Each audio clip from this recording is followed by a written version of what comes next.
Bonjour, bonsoir à toutes et à tous et bienvenue dans une nouvelle vidéo consacrée au langage HTML.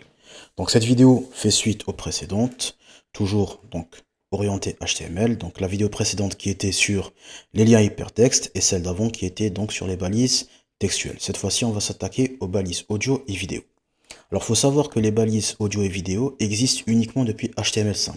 Auparavant, pour introduire ou pour insérer une séquence sonore ou une séquence vidéo dans un site web, on était obligé d'utiliser des plugins comme Flash, QuickTime, Media Player. Ce n'est plus le cas depuis HTML5 avec l'introduction donc des balises audio et vidéo. Alors sans trop tarder, on va rentrer dans le vif du sujet. Donc tout d'abord, la doctype comme d'habitude. Et là, on va utiliser donc la balise vidéo. Très bien. Alors, comme pour d'autres balises, là, vous remarquez qu'il y a un attribut qui sort par défaut, donc qui s'affiche par défaut, qui est l'attribut source. Alors, dans l'attribut source, qu'est-ce que je vais faire? Donc, je vais donner le chemin ou le path de la vidéo en question. Donc là, si on remarque, donc dans notre dossier file download, j'ai rajouté d'autres éléments. Alors, la vidéo en question, donc, se trouve dans file download. Je donne le nom du dossier en question, donc du sous-dossier. Très bien, et là je vais avoir automatiquement le listing des vidéos. Alors là, la vidéo c'est collage spécial. Très bien.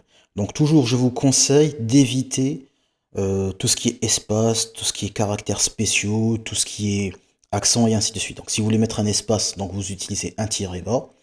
Et pour les caractères spéciaux, bien que je suis avec un encodage UTF-8, je vous conseille d'éviter tout ce qui est accent, tout ce qui est espace et ainsi de suite. Très bien. Alors, on va lancer donc notre simulation pour voir ce que ça va donner. Très bien. Open with Live Server. Et là, si vous remarquez, donc j'ai ma vidéo. Par contre, je ne peux pas la lancer. Je ne peux pas la lancer, je ne peux pas réduire ou augmenter le volume. Pourquoi? Alors, il y a une chose que vous devez savoir, c'est que dans la balise audio ou vidéo, il y a un attribut ou un mot-clé qui est nécessaire, qui est le terme controls.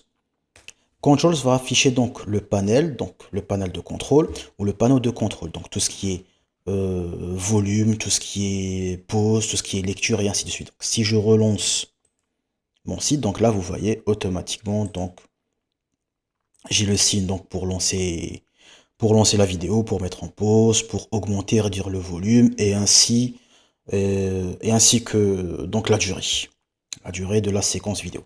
Donc là c'est un terme, on va dire c'est une condition sine qua non pour que votre balise audio ou vidéo puisse fonctionner.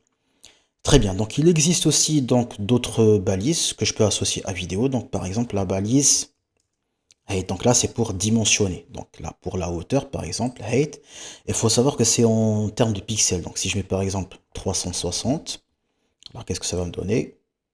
Il n'y a pas une grande différence, si je mets 240 par exemple, très bien, donc 240 ça la réduit. Alors si vous voulez utiliser une largeur, alors vous pouvez préciser votre largeur, donc par exemple si je mets, je sais pas, on va dire 1080 pixels, là, si vous remarquez, ça peut déformer votre vidéo et la pixeliser.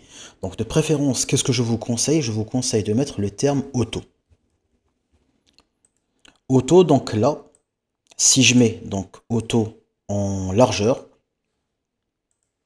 HTML va faire de telle sorte pardon, à correspondre la largeur de la vidéo par rapport à sa hauteur. Donc là, la largeur sera proportionnelle à la hauteur et ça vous évitera donc d'élargir ou d'agrandir ou de pixeliser votre vidéo. Très bien.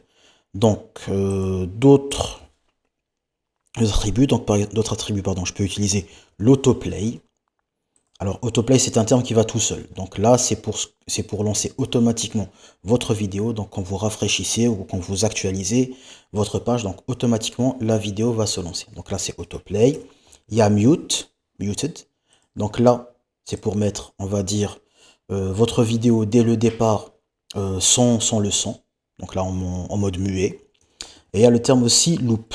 Donc là, si vous remarquez, controls, loop, muted et autoplay sont des attributs, on va dire, orphelins, qui n'ont pas avec lui, on va dire, un paramètre bien précis ou une métrique bien précise. Alors loop permet donc de mettre en boucle la vidéo. Donc ça la fait tourner en boucle. Donc lorsque la vidéo arrive à terme, elle se relance dès le début. Alors il existe un autre attribut, donc je vais effacer cela, un autre attribut qui peut être assez intéressant par rapport à la balise vidéo, qui est l'attribut poster. Alors poster, je vais mettre la miniature en parallèle. Poster va vous permettre donc de rajouter une miniature à votre vidéo. Donc si là, je vais mettre alors la miniature que j'ai mise, alors c'est multimédia. Donc si dans poster je mets par exemple file download slash file download slash multimédia. Voilà, donc là vous voyez, vous allez avoir une petite miniature pour votre vidéo. Ça peut être intéressant. Ok, très bien. Voilà, donc pareil pour la balise audio. Donc si je veux rajouter une section sonore ou une musique de fond, pardon. Alors je vais mettre audio, la balise audio. Source, alors la source est toujours dans file download. Et là c'est cette musique libre de droit qui se trouve sur YouTube. Si je vérifie, alors là vous remarquez que j'ai rien du tout. Rien n'a été rajouté à mon site. Pourquoi? Parce que j'ai oublié de rajouter le terme controls. Étant donné que là l'audio contient uniquement une barre de contrôle, donc si je rajoute pas le terme controls, là je n'aurai rien du tout. Attendez, je vais mettre BR, donc pour un retour à la ligne, bien sûr. Paf. Très bien. Donc là vous voyez automatiquement, donc j'ai le volume, comment lancer la vidéo, la mettre en pause et ainsi de suite. Alors là pour audio, height et width n'ont pas vraiment de sens. Donc ils ne sont pas vraiment appliqués à audio, à la balise audio. Par contre, je peux mettre aussi les trois par défaut que je vous ai montré tout à l'heure, donc les trois autres paramètres, pardon, qui est muted. Là, je ne vois pas vraiment l'intérêt, mais je vous le montre quand même. Autoplay, donc pour que la séquence audio se lance automatiquement. Autoplay, là vous voyez, là elle se télécharge automatiquement chez moi. Alors je vais effacer ça. Et j'ai le loop, donc pour que la séquence audio ou la musique tourne en rond, en boucle. Voilà, donc grosso modo, c'est voilà les attributs que je peux utiliser donc avec les balises audio et vidéo. Donc si je veux résumer,